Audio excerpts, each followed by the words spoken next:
किसी छोटे से गांव में तीन गरीब लेकिन बहुत ही जुगाड़ू दोस्त रहते थे। राजू, मुकेश और सोनू। उनके पास पैसे तो नहीं थे, लेकिन दिमाग कमाल का था। गांव में अकाल पड़ा, काम धंधा सब ठप हो गया। तीनों के पास खाने तक के पैसे नहीं थे। भूख से बेहाल होकर वे एक पेड़ के नीचे बैठे और सोचने लगे, अब क्या करें। राजू बोला, अगर हमारे पास कुछ हुनर है तो हमें उसे पैसे में बदलना चाहिए। मुकेश ने कहा, लेकिन हमारे पास तो कुछ भी नहीं है। सोनू मुस्कुराया, हमारे पास दिमाग तो है।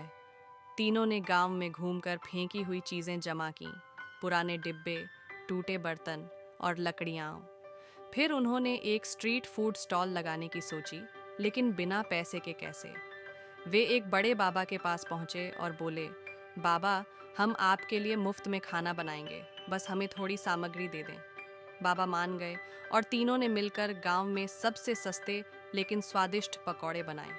देखते ही देखते गांव में उनकी दुकान मशहूर हो गई। राजू को पढ़ाई अच्छी आती थी।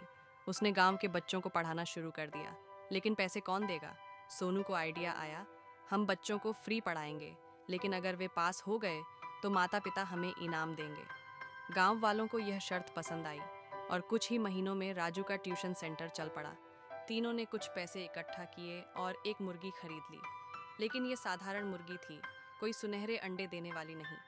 मुकेश ने आइडिया दिया, अगर हम इस मुर्गी को अच्छी सेहतमंद खुराक दें और गांव में इसका अंडा ब्रांडेड तरीके से बेचें तो महंगा बिकेगा।